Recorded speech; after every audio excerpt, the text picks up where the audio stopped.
welcome to another episode of Two Guys, One Couch. Is it two guys? Yes. Two guys, one couch. We're here in my new shed.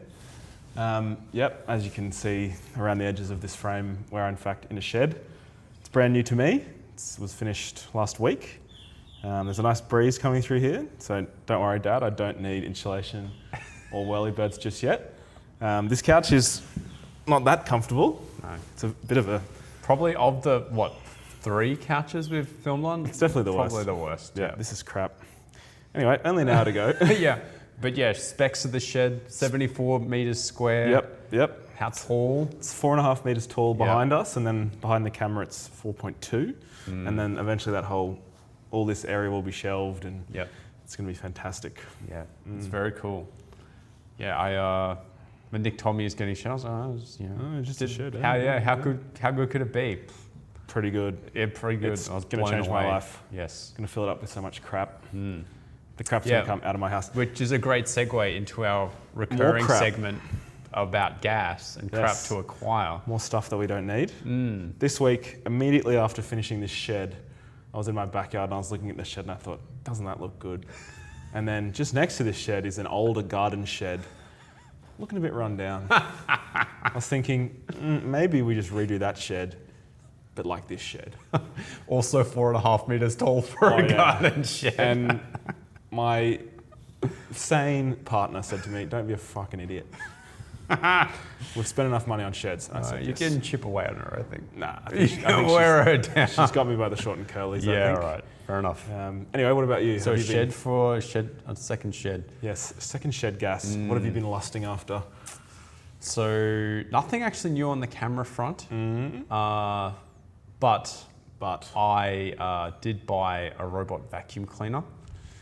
How long did you want this for? Oh, were you thinking about it? I moved pretty quick on this, actually. That's the feeling I'm getting. I didn't abide the 2-week rule. I think you've just bought this very quickly. Yeah, it was about a week. After a week, sort of realised, That's a tough one though, because it's like it feels like it's going to improve. Well, it feels like it's not really a thing. It's not really a want. It's very easy to convince yourself that is a need. Well, yeah, it got even easier when my partner paid for half. Look, when you can split stuff, it's it's 50% off. Yes, it's basically free. But I will say it has been worthwhile so far. How many run-throughs does it has at the house? Of the living area, probably. Is it a once a night prospect, or how often? You can do it daily. Yeah. I'm probably going to get it to vacuum daily, but then mop every second day. And is this an overnight thing? Like, do you? You can do it at night. So or you can just do it when you're at work. That makes sense. When you're out of the Has house. an app. You can. It's like. Is it loud? It's not quiet. I don't know if it would quite wake me up while I slept. And what's the brand and where can you buy it? I'll use affiliate code. So pretty quiet. And then, how does the mopping function work? Do you have to fill it up with water? Yes, you do. I see. Yeah. Does it have like a little dock where it dispenses the dirty water?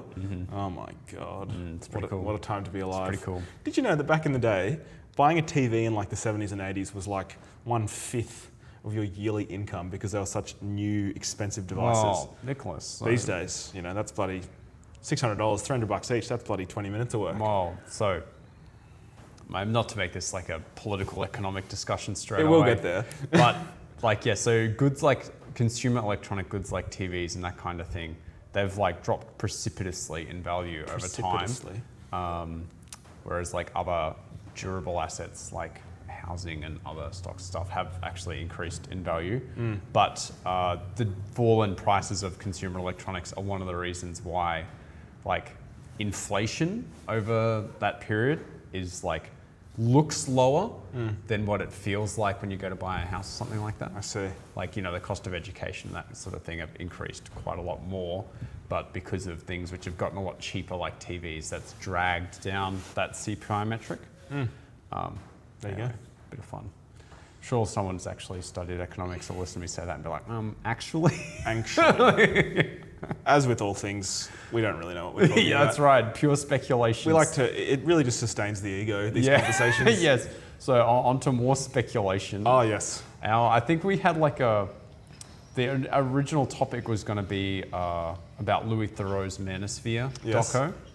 But I think we can actually connect that to like current global affairs, or current events with Iran. Wow. And I'm just gonna lead with my hot take and say, anyone who is like interested in like looks maxing or red pill stuff, I reckon like the army just needs to run like a really good ad targeted directly at those people to get them to enlist. That is a very interesting concept. And just get them out. And then, I seriously think that they're all soft as butter. I don't think they would sign up. The actual red pills, I do not think. Yeah. I do not think that ad would have any overlap with that population. Yeah. I think they'd all be like, wait, actually doing something Yeah. to better, like, not even to better anything, but I don't think that would work. I think they're just tying their own supply. You know, they're just happy to be in the echo chamber. But maybe. I mean, look, I think the American army is considering any avenue at the moment. They've raised the age of enlistment to 40 years old, and you can smoke weed. Yeah, I have heard that. What fucking 39-year-old stoner He's like, you know thinking, what? I know what I need to. Well, look, yeah, maybe AI just took his job and he needs... As a 39-year-old stoner, He took his... I don't know what that job guy's it not took. working anywhere apart from KFC. Probably. Yeah. Maybe stoners get a bad rap. To be fair, somewhat deserved. Yeah. But anyway, We'll go tying back to that- the Manosphere. Yeah, back to Manosphere. back to the Louis Theroux doco. Yes. Have you watched it? No. No. All right. I've seen snips. I've seen grabs. Doesn't really break any new ground, I don't think. Yeah. And there's no shortage of like, you know, critiques on there or online about like, well, you know, he didn't actually cover the damage that these men caused by, you know, talking to women about their stories. So I'm going to cede all of that out of the gate. That's my land acknowledgement done. Yep. But I mean, it was pretty interesting all the same, because maybe the most interesting thing to me was like, you know, obviously a lot of the people I think Louis has filmed or like made documentaries about previously, like the Westboro Baptist church people, like they're used to like, you know, a camera crew filming them, but being interviewed, they're not familiar with that. So, but all these Manosphere guys, man, they're just used to streaming, talking nonstop to cameras. I think that's also their undoing. In the clips that I've seen, they just speak at will. And Louis goes, whoa, let's like break that down. Let's talk about this. And they backpedal. And they realise that, hang on. What do you mean discuss this? Usually I'm just talking to a camera and then chat goes wild. Yeah. Like I think there's a real disconnect between what they understand their audience to be and someone who's actually an interested third party asking like a generally probing question. Yep. The stuff that I saw was them being like quite affronted when it was like any sort of discourse was started about a topic. It was like, what do you mean, man? This is just how it is. That's just the truth. It's just the women are fucked. It's like axiomatic in their mind. Because their entire audience. And I think once you get an audience that big, or an audience generally, you just become self-referential, and it just becomes this spiral of like filth. But yeah, it was interesting as well in that doco, like so that Harrison character, which you won't know who he is, but one of the people. So it was kind of like, you know, he talks about like women sort of thing as this homogenous like mass. They're all the same, mate. They're all the same. Correct. All women. But every interaction he's had with women have been like, you know, OnlyFans models, like that kind of thing. Yeah, it's a great starting point. Yeah, and that sort of extends that to like general population. This is what happens when internet culture becomes mainstream culture. Well, I think when you live your life online, it's just, you can't say that stuff in like, there's people try and say that and they try and bring that into real life, and it's like, you're not just talking to your audience now. Like there's a whole other group of people in public who make up the audience now. And they're different. They have different opinions, different ideas. They might be like a 65-year-old third wave feminist. You know, they might have a take that you don't like. They might reject your ideas. It's like, I think the crux of the documentary that I sort of got around to was like, these people are just con artists. They're just grifting. They're just trying to make money off sad kids, mostly men, who feel like they've been taken advantage of by a post-masculine world where like, men don't have all the opportunity. Oh, there's a program that helps women specifically. Well, that must be at the detriment of me as a man. It's like, well, It's very zero sum. slow down, bud. Like, you're doing just fine. But I think it's interesting. Like, this is my take. Well, sorry, my probably revealing here. I reckon if I was born 10 years later, I would have been an incel. 10 years later, I reckon I was cusping. I was like, I read Models by Mark Manson, which is, like basically the. Is that one of the pickup artists? Yeah, it is, and it's like a serious text in this community. It's like this is it. Women are like, it's all games. You just have to trick them. Well, I mean, interesting you should say that, because I think part of the meta now is like a lot of incels actually don't like pickup artistry. Right, the meta has shifted. Yeah, because like they give men a bad name. Oh, and you're giving them a good name. No, it's because like I'm actually not really familiar enough about it, but yeah, that is. I think I might understand why. Is it because picking up women generally is a waste of time? Because women it's are part of it. Depends on like the niche internet women are no longer subculture valuable you're because part of. women are. So some subcultures that's the case. I think for like some of the incel stuff, it's sort of like, you know, they just find it like. Well, you know, they just find women disgusting because they're susceptible to these kinds of things. But then yes, it's like, you know, it's so fragmented. Yeah. The online space. The thing that got me back in the day, and this is potentially problematic, but I think the idea back in the day was like, we like women, we want to get with women, we don't know how to get with women. This guy, I need the tools. He's giving us the tools, right? Terrible tools. Like, fucking, do not read it. It will pollute your mind. But I think at its core, it was like, I like women. I want to be around them. Yep. Whereas I think now the needle has swung so far, it's like, women, I hate women. Like, I don't want to be around them. They are this, like, they're a scourge. Subhuman, you know. Yeah. This language gets used in those communities. Yeah. I don't want to be around them. They're the worst. They're the cause of all the evil in society. You know, rights, wanting to have equal opportunity, wanting to have jobs. You know, not wanting to just be caregivers and mothers and, you know, stay-at-home whatevers. Yeah. Like, so that's the last 10 years. 10 years ago, like, I wouldn't have cared if a woman wanted to bloody walk all over me. You know, she can pay the bills, do whatever she wants. I would have been like, great. Can I just want to be around. Do I get to hang around please? you? Like, whereas these guys have rejected that entirely and just become like, it's gone so far. I think that it's like it's almost it's lame to like women, which is just insane.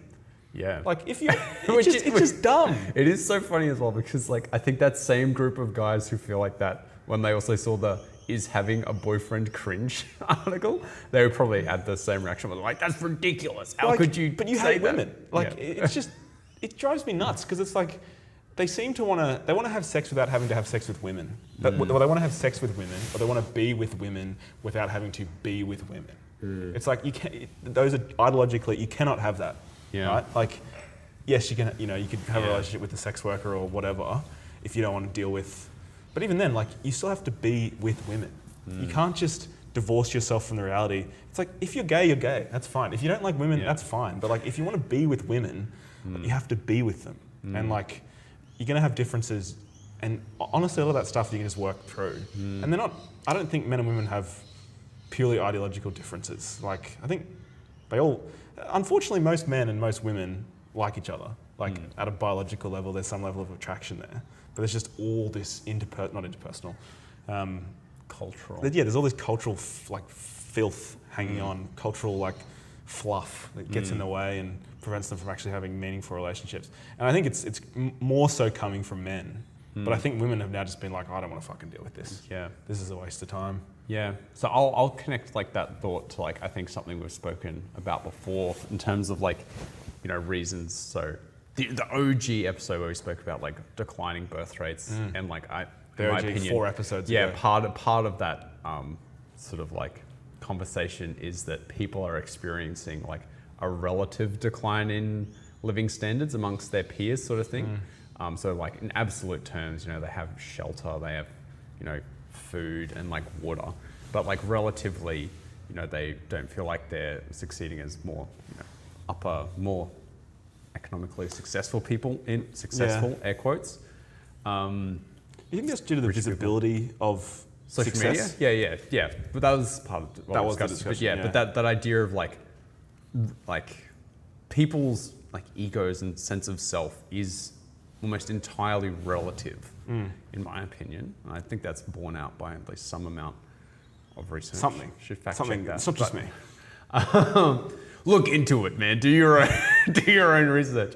And so I think that's why, like, guys who, as you mentioned in your thing about like, seeing women succeed or programs for women, they like really resent that because what they're experiencing is like a relative decline in their opportunities and that kind of thing. And yeah, I think a lot of guys get sold like what is, in my opinion, a fundamentally like disempowering narrative of like, oh, it's being like taken away from you, and like that kind of thing. It's like, no, you can like get a job and still do your own like kind of thing, and like Well, anyway.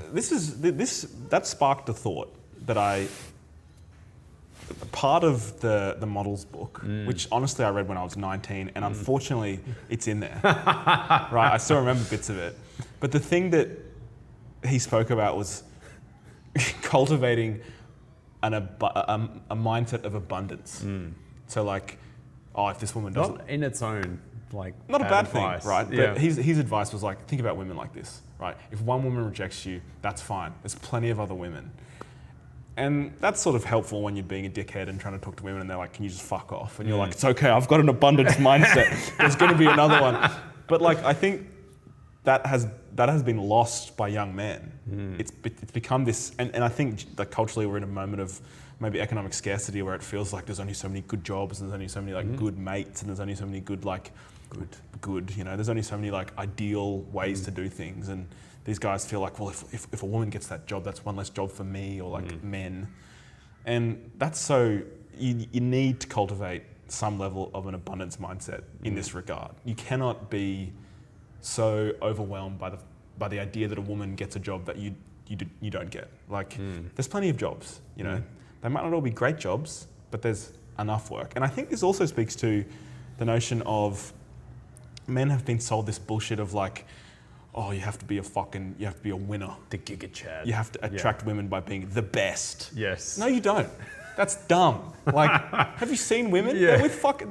Some of them are just with fucking schlebs. Like, guys that are just fucked. Yeah, and part of that... And fair enough. And part of that for sure is like that woman has been scammed by like the patriarchy and just being like, my God, one man who likes me, not thank all God. women are hanging out for a 6'4" fucking superhero. Like, that's what men are sold, the idea that women... And then communities like the looks maxing thing. Exactly, So you have to look as good as you can. Andrew Callahan recently from That Channel interview, 5 that was interviewed. fucked. Yeah, how much of it did you watch? 5 minutes. Yeah, I couldn't watch. This is I with could not Clive watch it. Killer, to be clear. Yeah. I mean, it is interesting because, like, I think, like, on the surface, like, what he talks about is not incorrect. So, like, his big tagline about, like, looks maxing, as I understand it, is like, in life, attractive people are afforded more opportunities than unattractive people. Which is true.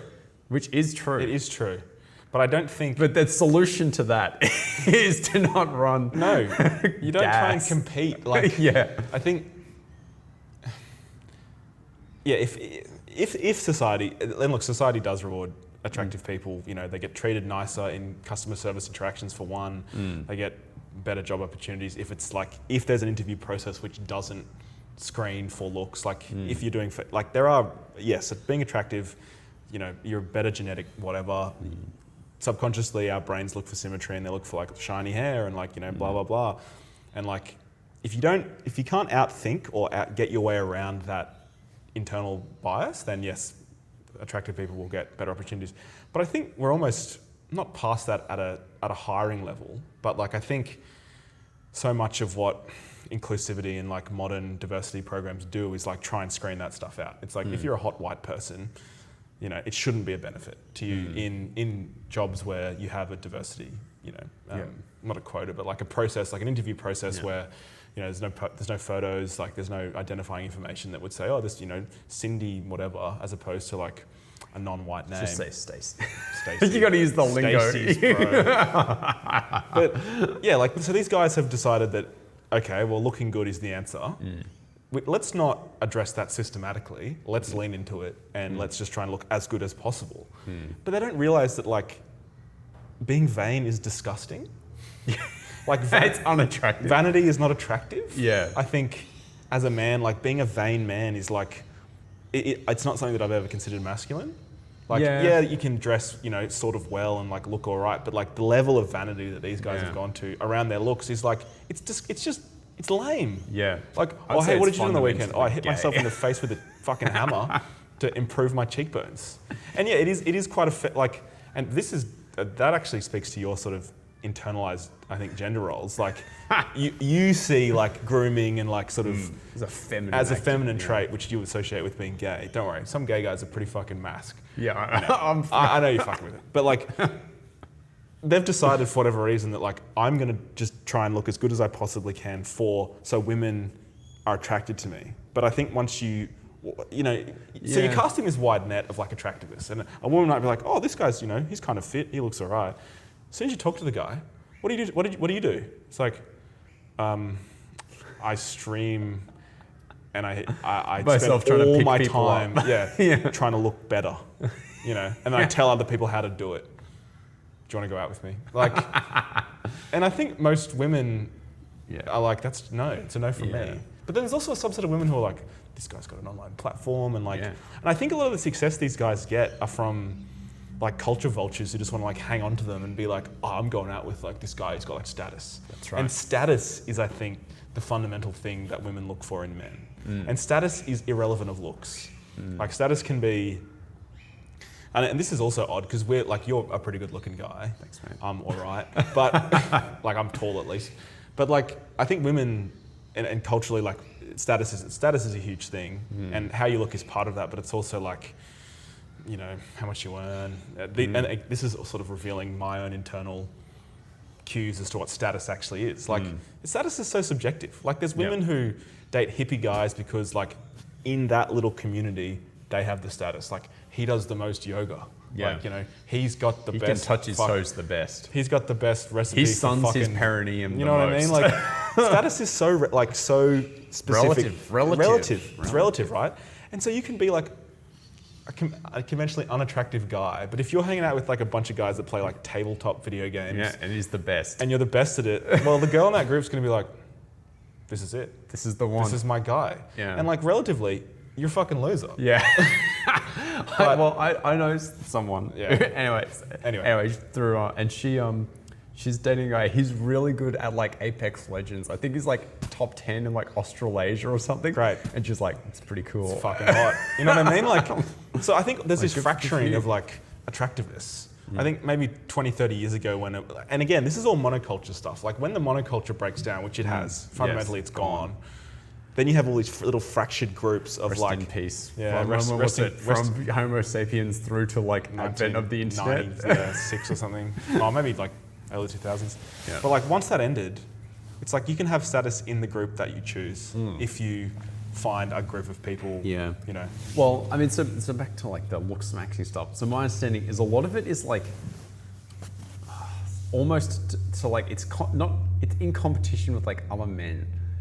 To look better and to like look better than other men. It's like you're not necessarily doing what you're doing to be like more attractive to women. It's so that you look more formidable to other men, because I think there's some amount of research to suggest women actually find that attractive.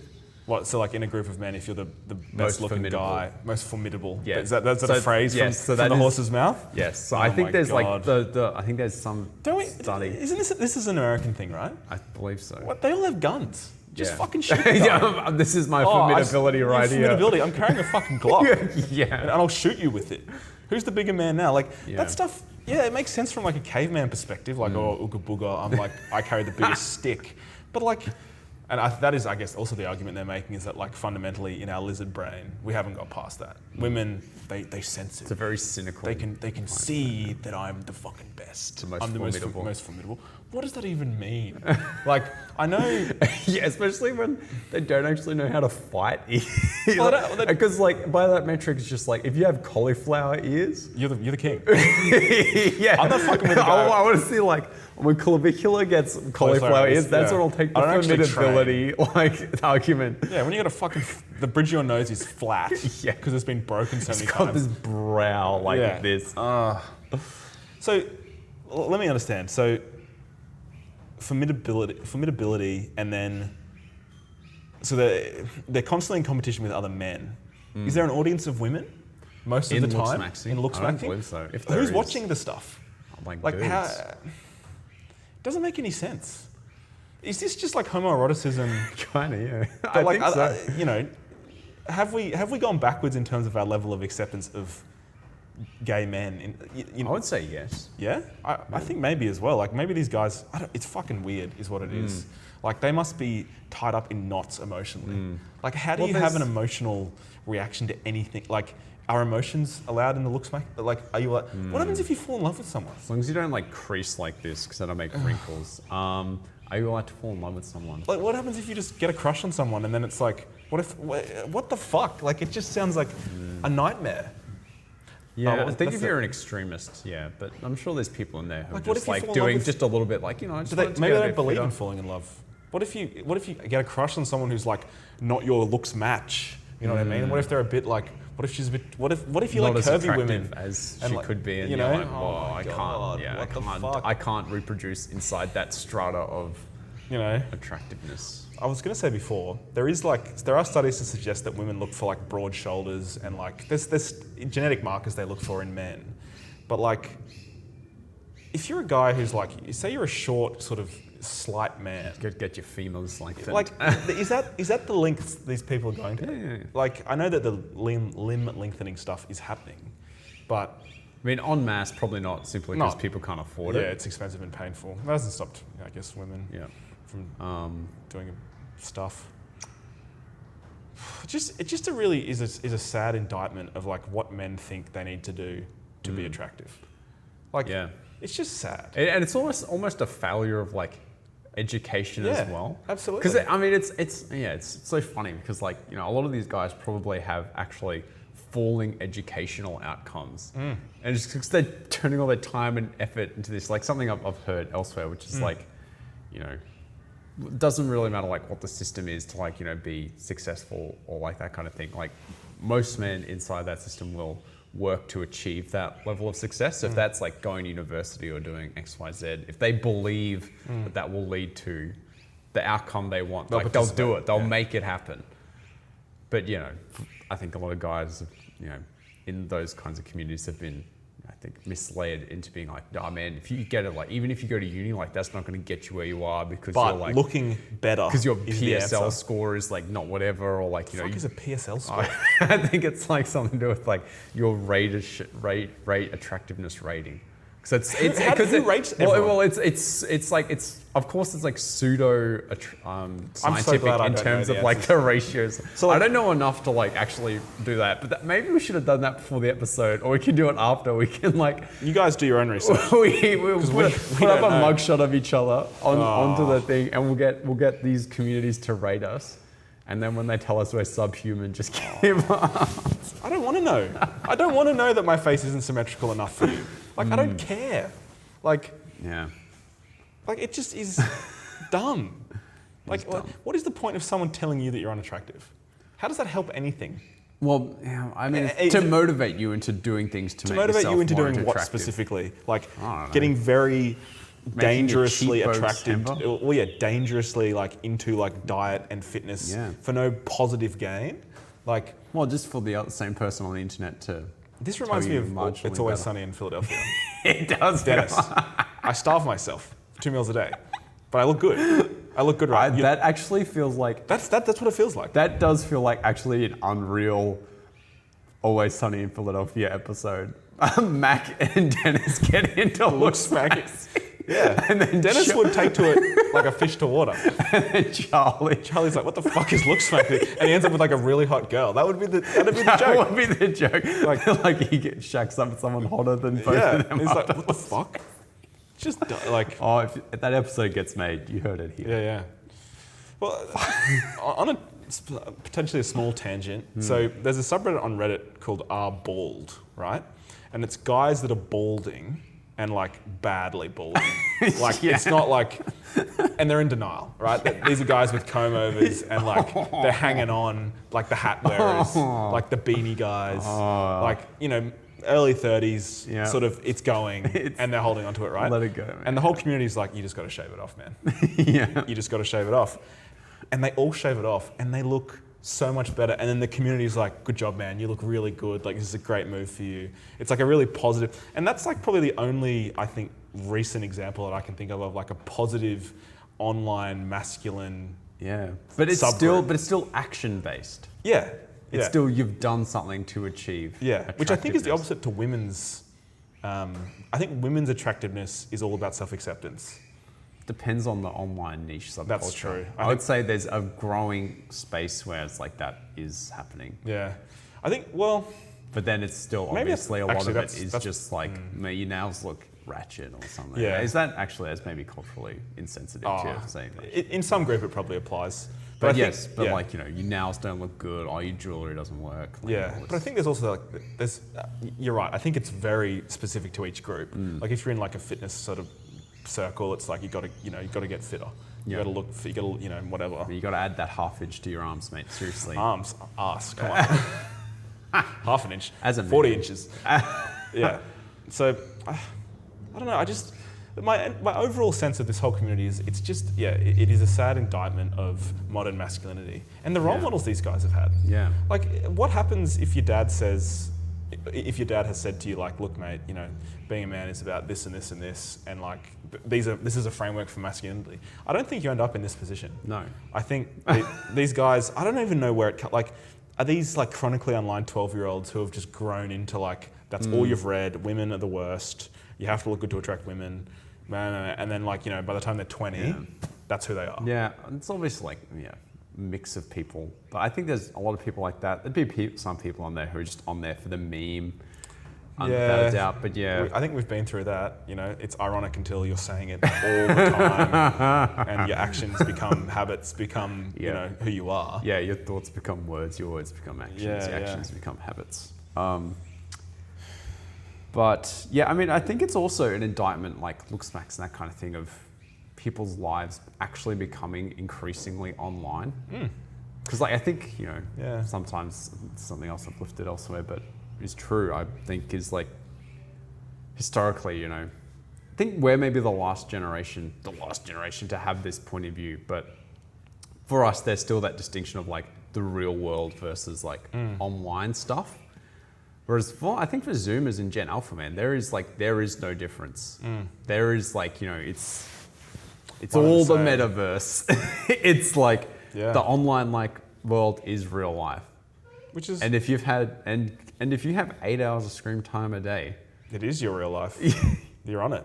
Yeah. That is your real world. Thought. What do you think? So I guess looking to the broader manosphere, bringing it back to Louis Theroux. So that's one subset of that doco, which was the looksmaxing community. Well, not actually. Technically, no. Technically not. Yeah, I took us on a tangent just because it's funny to talk about looksmaxing. Yeah, I think it's pretty dumb. But no, so something else which came out of it, which I mean does speak to just the sheer grift of these people. So again, that Harrison guy, like sort of very outspokenly, like, you know, OnlyFans and porn is like gross and like loser shit and all that kind of thing. But, you know, he runs like a cam harem and like all that sort of stuff and like advertises his women's that work for him, and then he pushes that content to his audience. And like he absolves himself of that contradiction by being like, Actually, bro, I'm making money off it, so it's pretty alpha. It's pretty sick. What I'm doing, that's okay. So if you can get 10 cam girls to... And you can exploit vulnerable them, men online to... That's winning. Yeah, like... Which is very cynical, very sad. I think in that... I think if you take it as like, okay, this guy's decided I need to succeed as a man. He's taken it to the extreme of I need to make money, right? And I think success as a man is defined by how much cash you have. So it's like, what can I do? If you go back to like, so when he first started online, like my thought is like, okay, maybe these guys started off as like maybe they were like a gaming streamer or something, and then like they started being a little bit edgier around their commentary around women, and their audience grew, and then it was like, I've done it. Is that the sneaker model? I don't, maybe. Like, maybe you're just like 13 and a kid on the internet, and then like you're just gaming and like you're streaming your games or whatever, and then you start talking about how women are like subhuman, and then schools, whatever, and then you sort of build an audience around that, and then it's like you wake up when you're 20 and you're like, fuck, I got to make some money. And I think a lot of them are pretty transparent in like they just want to make money. They're just here to like, which is almost part of the brand.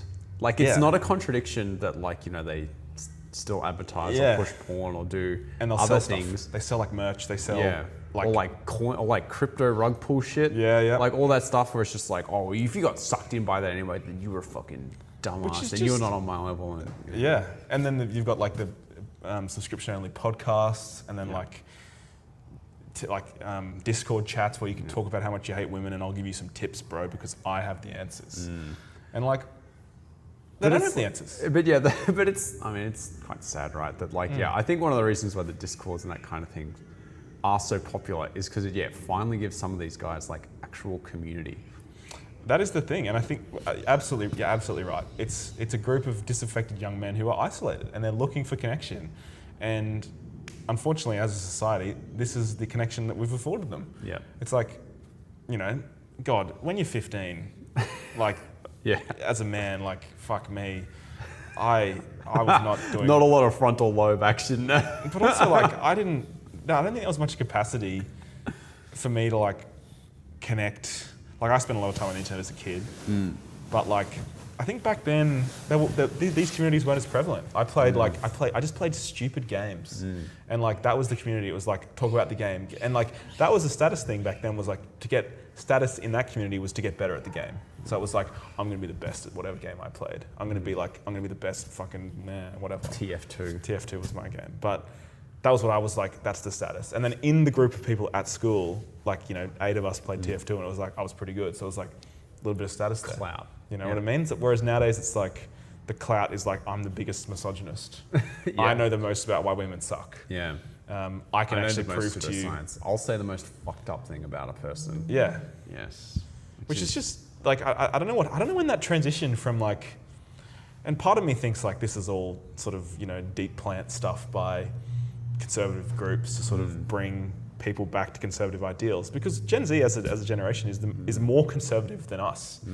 Like something like 60% of Gen Z thinks that traditional gender roles should be followed. Like that, and when the fuck did that happen? Ours was a generation where women were like, no, we want to have, and I'm only 10 years out of Gen Z, but like that generation was like, no, women, we want to be able to work, we want to like do this, we want to do that. Power to you. And then Gen Z comes along and is like, no, I want to be, my place is actually at home. Because that's I expect my husband or partner to earn all the money. Like, what happened there? Where did that 10 years ago? And is it just like religious groups, or I don't know if someone has affected that discourse online, like has planted that sort of like, so that 60% thing. So I think that stat, if it's the stat I'm thinking of, it was like 60% of Gen Z fathers believe that. So it's important to remember. Gen Z fathers? Yes. What are they, 21? Correct. So it's important to remember that there will be a selection effect in that statistic. Like the type of guy who's having a kid. I think it's still like a lot, but I think it's like 30 or 40% like across It's a lot higher than it was population. in our cohort, I think, which is very interesting, because I think the idea is that as people, like the trend in, I guess, politics has been like every younger generation is more left, is more progressive. And then we've seen that reverse a little bit in Gen Z. Because of relative declines in living standards. Exactly. Things are getting harder. Things are getting worse, relatively.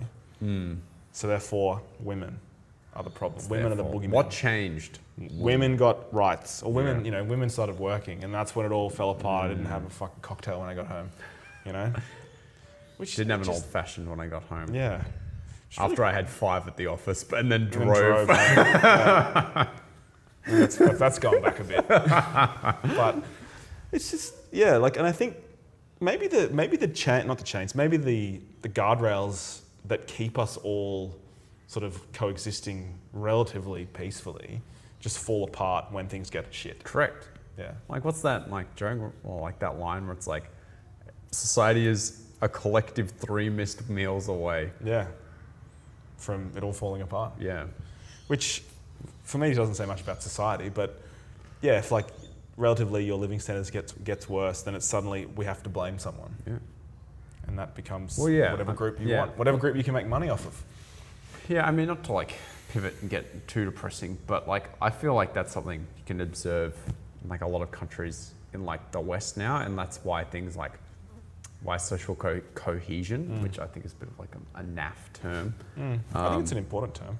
Yes, but why? Well, the concept is important. Yes, but why that feels like it's declining, right? It's because everyone feels like they're less ahead. So when you feel like you're less ahead and you can't get there, you can't have the quality of life that you want, then by hook or by crook you have to get it. So then you get more grabby with resources around you, and then that forces other people to do the same. And if you actually just get into like the game theoretics mind of that, like classic prisoner's dilemma thing, it's just like, yeah, then you're just gonna always act in your personal self-best interest, even if mutual collective action would result in a better outcome. And that's why we've seen, you don't have to look far to see that, like just the fuel stuff currently that we have. Fuck, we're running out of fuel. Well, I better get enough fuel no for me. decrease to supply. Yeah. 100% increase in demand. Yeah. Because we said we might run out. So people go, I won't run out if I buy lots of fuel right now, because there is fuel currently. Yeah, I don't know about the government messaging around that's been interesting. Like Albanese had that fucking address. The address to the nation, which should have been a fucking email. Yeah, that was a damned if you do, damned if you don't. If he didn't do something, then it'd be like, this guy's not taking it seriously. He's in a pickle. And then if he does do it, it's like, oh, well, you didn't even say anything. And you're like, okay. So yeah, I agree. Like, I watched that video and I was like, okay, this is a complete waste of my time. But he did say like things could get bad. Oh, yeah. You know? It's like 3. Think of the audio. Yeah. Things are going to get, like, things are okay at the moment, but things could get worse. But just so you know, foreshadowing. They're okay, but they could get worse. But all right, it's okay. Well, now. Which is sort of, Yeah. Really There's also bizarre. like a classic, is like you tell people don't worry. As soon as someone tells you don't worry, you're like, fuck.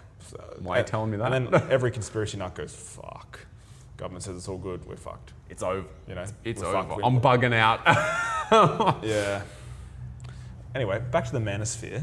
What do you think is there a panacea? Is there an antidote to this culturally, socially? How do we get around this? In terms of panacea, no. Because everyone comes to it for like different reasons. Yeah. That's an interesting point. Do you think everyone comes to it for different reasons, or do you think there's like a broad underlying base of, disaffected people? So like a common thread in the Thoreau documentary was a lot of the men didn't have male role models growing up, and that can be absent fathers. Yeah. No, it's basically all absent fathers. And so I think there's definitely like something to that, like boys who don't have male role models, and then they sort of seek that kind of leadership. So I mean, I had a dad who wasn't super present in my growing up because he did like FIFO and stuff. So like literally not there half the time. Yeah, but I think... And so, yeah, my experience like male role models is... Well, you sort of became, I wouldn't say hyper masculine, but there was a period there where you were like gymming and like very like, I have to be a man. Yeah. And I think as you've got older, you've probably settled into a more relaxed state of knowing who you are. But I did that as well. And my dad was pretty present. So, but I went through it as like, my whole thing was like, I don't know what I need to know to attract women. It's like, and almost perversely or pathetically, you'll do anything. You're like, whereas all I should have done was just like found a hobby and like been myself and like been interested in someone. Yeah. And then luckily enough, I met my partner and thank God, Jesus Christ. Like we said, you were nearly slipped down the incel pipeline. I have a lot. She's the best thing that's ever happened to me. But like, if it wasn't for her, I could very easily, I think, have been an incel. But I wonder if it's like, have these men been like seriously rejected by one? Is there a formative experience where they're like, some woman's been like, oh no, sorry, I'm I'm not interested in you, I'm interested in James, and James is like maybe a bit hotter. Yeah. And this guy's like, oh fuck, I'm a loser. I think it's probably like some of that. It's like probably some amount as well of like there's a general broader trend of like younger people taking less risk, and you know you see that through behavior like drinking less alcohol, less drug use, less promiscuity. But then other stuff like doing. But then other stuff like they get driver's licenses later. Yeah, there's some, like because it's like the kids are not okay. You know, they're not okay. What is happening? It's like Alex Jones said, with this, what's in the water that's turning the frogs going down. But have we changed what's in the water? Microplastics. Fucking actually, we're all fucked up. Yeah, I mean, I think it's. We don't have the answers, guys. Yeah, we barely know what we're talking fundamentally think about like, you know, technology that we have now, and just I think that, you know, one of the greatest parts about being a human is how adaptable our brains are, both in like terms of function and then socially how we interact. But like, man, using a touch screen, like sitting in a shed with like a camera, like that is a little mini pretty abstract. Yeah, because if you showed that to like a caveman, this is quite funny. You show that to a caveman, they'd be like, wow, that's crazy. That's wild. But then if you took a caveman here, I reckon 12 months, they'd be bored. They'd be like, I think, well, this little thing took a little while to like hook up. So I'm just really... I think maybe for the first time in history, we've been outpacing evolution for the last 300 years, but like, I think porn is a huge one. Like that has totally rewired like a lot of people's brains and how they perceive attractiveness and how they respond to sex and like sexual stimulus, because like high-speed porn, your brain has no idea. Yeah. If it's seeing like, you know, a woman on a screen or a man or whatever, if you're seeing that image, your brain thinks it's right fucking there in front of you. That's why it's like, let's go. Like the physical response, it's on. Like your brain really does not know. Yeah. It's not like it's a screen. It's, you know, it's not real. It thinks there is a woman here. Let's mate. Like it's like, let's do it. And that goes both ways for women and men. Yeah. Like, and then it becomes this like solo thing, and it's like, well, there was some. I didn't know how much research there is into like, the effects of porn. But one of the interesting questions that I've heard posited was like, you know, what does watching porn like train in you as a person? Because it like, to some extent, it trains a certain amount of like voyeurism. I think absolutely. That was probably my experience. Like I started watching porn pretty young, but for me it was just I was more just interested in like how does it happen? Like what are the mechanics? Like what's going on? And then that never really progressed to anything. I think the other thing with porn is that it encourages like progression of interest. So it's like if you start watching porn when you're 10, 15, you start watching like soft, like you might type boobs into Google Images. And then like by the time you're 20, you're watching like, bestiality because nothing else scratches that itch anymore. I think there's actually some like semi-recent research to show that's actually not as, might be slightly overblown. Not as much of a pipeline as they have us believe. Like a lot of the people who fall into that stuff fall into it. It's like kind of what they were always interested in. It just took them a while to like slide, like push themselves down that. That's an interesting where thought. It's just like, where if you're someone who just likes some particular vanilla genre, you just like pretty happily just stay there forever. I'd say that was like, I haven't watched porn for a while, but I'd say that was my experience. Was your experience? Yeah, I never had women. Yeah, basically. Hot women. Yep. Yeah. And never really felt any need to get past that. Yeah, man, the Manosphere. I mean, I think the phrase Manosphere has been good because it's given it an umbrella to sit under. I think a lot of this stuff was bubbling along on like different little pockets of the internet, and then by putting it all underneath the umbrella, I think it makes it easier to categorize and then like sort of try and understand its impact. And the impact is huge, by the way. Oh. Massive. Like every dumb 20-year-old I work with is some level fucked by the Manosphere. Yeah. Like there's some amount of red some pill. amount of like fucking bullshit is in their brain. Yeah. Like, and you have to ask them, you have to just say, you have to tell them like, what are you talking about? Like you have to, and I think you have to challenge them. Yeah. You can't let these ideas, you can't just nod and go, oh yeah, that sounds fine. Because it doesn't. Like when you break it down, you're like, what do you actually, whoa. Like let's take a step back. Why do you think women, are subhuman? Sorry? Like, that's not okay. Like what's going on? Yeah. with that thought process. And I think a lot of people haven't probably ever checked them on that thought. Yeah. Or like I've been like, oh yeah, Yeah. the internet, Yeah. I mean, it's the same thing with like a lot of like casual racism, right? Similar to that, where like some people say that stuff and then they'll be like, well, I'm just saying what everyone's thinking, and no one else has the gumption to sort of like say it like I do. All right, Pauline. Yes. And then a lot of the time you actually be like, what the fuck? Like, you not talking even about? what the fuck, but like, oh, really? I don't think like that. And you're like, why? Like, why is that? And they're like, oh, well, yeah. it's like, what is it inherently about black people that makes them more violent or something? And then they're just like, well, like, oh, so you mean like, but if you break that down by socioeconomic stuff, it's actually not that bad. No. So you're actually classist. You're not racist, you're classist. Yeah. What do you mean? Are you calling me stupid? Yes. Yeah. Yes. Yeah. So, but yeah, I think, checking people on that.